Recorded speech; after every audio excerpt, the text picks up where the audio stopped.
সুপ্রিয় দর্শক আসসালামু আলাইকুম। চলে আসলাম নতুন ভিডিও নিয়ে। আজকে আমি আপনাদের করে দেখাবো ভিন্ন ধরনের সেমাই রেসিপি। আজকে করে দেখাবো নবাবী সেমাই। এই রেসিপিটা খেতে অসম্ভব মজাদার হয়, আর এই সেমাই একবার খেলে এর স্বাদ আপনার মুখে লেগে থাকবে।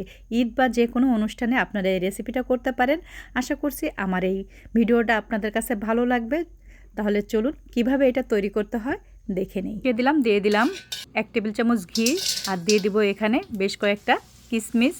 এই কিশমিশটা আমি সুন্দর করে ভেজে তুলে নিব। আপনারা চাইলে এখানে বাদাম দিতে পারেন, বাদামটা দিয়ে সুন্দর করে ভেজে নিতে পারেন। কিশমিশটা কিন্তু আবার বেশি ভাজা যাবে না, পুড়ে গেলে কিন্তু তিতা হয়ে যাবে।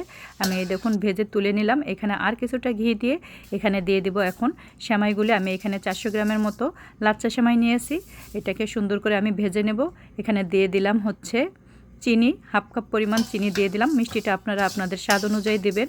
হাফ কাপ চিনি দিয়ে দিলাম। সুন্দর করে একদম লো আছে আমি এই সেমাইটাকে এখন ভেজে নেব। প্রথমে দেখুন খুব সুন্দর করে এটার সাথে এই সেমাইটার সাথে যতক্ষণ চিনিটা না মিশে যায় ততক্ষণ আমি একটু হালকা করে এটাকে ভেজে নিব হালকা আছে। এখন আমি এখানে দিয়ে দিব হচ্ছে হাফ কাপ গুঁড়া দুধ। গুঁড়া দুধটা আমি আগে দিইনি, কারণ আগে দিলে গুঁড়া দুধটা পুড়ে যেতে পারে, এর জন্য আমি গুঁড়া দুধটা পরে দিলাম। চিনিটা আগে সুন্দর করে সেমাইয়ের সাথে মিশিয়ে নিয়ে তারপরে আমি এখানে গুঁড়া দুধটা দিয়ে দিলাম। এখন এটাকে খুব সুন্দর করে ভেজে নেব। যখন একটা সুন্দর সুঘ্রাণ বের হবে এটাকে আমি নামিয়ে নেব। দেখুন হয়ে গিয়েছে। এখান থেকে আমি অর্ধেকেরও বেশি নামিয়ে নিলাম, আর অল্প কিছু রেখে দিলাম। এখানে একটু ফুড কালার দিব, আপনারা চাইলে দিতেও পারেন নাও দিতে পারেন। দিয়ে এটাকেও আমি একটু নেড়ে চেড়ে তুলে নিব। চুলার আঁচটা কিন্তু একেবারে লো আছে, সেমাইটাকে ভেজে নিতে হবে। এখন আমি সেমাইয়ের জন্য দুধটাকে রেডি করে নেব। এখানে আমি আগে থেকে জাল দেওয়া গরুর দুধ নিয়েছি, ঘন করা গরুর দুধ 1 কেজি পরিমাণ নিয়েছি। এখানে দিয়ে দিব হাফ কাপের থেকে একটু কম গুঁড়া দুধ, আর দিয়ে দিব হচ্ছে কনডেন্স মিল্ক। কনডেন্স মিল্ক দিয়ে দেবো আমি 1.5 কাপের মতো। এখানে কনডেন্স মিল্ক দিয়ে দেবো, আর এখানে কোনো বাড়তি চিনি দিব না, কারণ কনডেন্স মিল্কের ভিতরে যে মিষ্টিটা আছে সেই মিষ্টিটাই আমার কাছে মনে হয় একদম পারফেক্ট হয়। আর আপনারা যদি চান এখানে বাড়তি চিনি মানে একটু বেশি পরিমাণ মিষ্টি খান, তাহলে আপনারা এখানে একটু চিনি দিয়ে দিতে পারেন। আমি আর বাড়তি কোনো চিনি দিলাম না। এখন এই দুধটাকে একটু জাল দিয়ে নেব। দুধটা এমনি জাল দেওয়া আছে, বেশিক্ষণ জাল দিতে হবে না, দুধটা ফুটে উঠলেই হয়ে যাবে। আর অবশ্যই ঘন ঘন একটু নাড়তে হবে, তা না হলে কিন্তু নিচে পুড়ে যেতে পারে, কারণ এখানে গুঁড়া দুধ আছে, কনডেন্স মিল্ক আছে, দুধটা কিন্তু এমনি ঘন হয়ে গিয়েছে।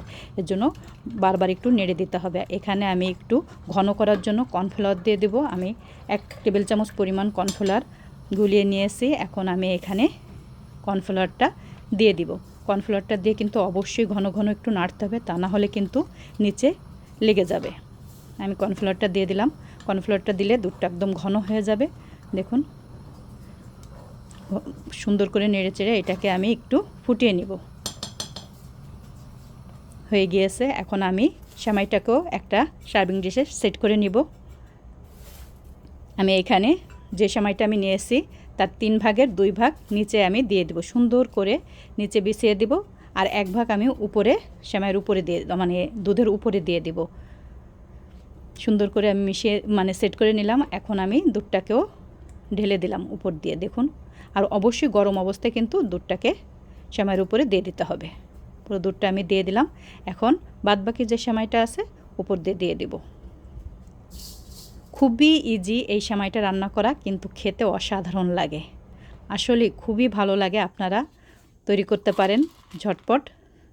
এখন আমি এখানে দিয়ে দিব ভেজে রাখা সেই কিশমিশগুলো। আপনারা চাইলে বাদাম দিতে পারেন, কাঠবাদাম, কাজু বাদাম এগুলোও দিতে পারেন।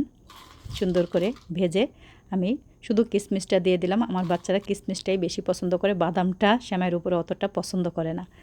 দেখুন কত সুন্দর হয়ে গিয়েছে। আর এখন দেখুন নিচেটা কত সুন্দর দেখা যাচ্ছে, সুন্দর একটা লেয়ার হয়ে গিয়েছে। অসম্ভব স্বাদের এই সেমাইটা কেমন হলো অবশ্যই জানাবেন। যদি আপনাদের কাছে ভালো লাগে তাহলে লাইক, কমেন্ট, শেয়ার করবেন। আজকে এই পর্যন্ত, সবাই ভালো থাকবেন। আল্লাহ হাফেজ। আসসালামু আলাইকুম।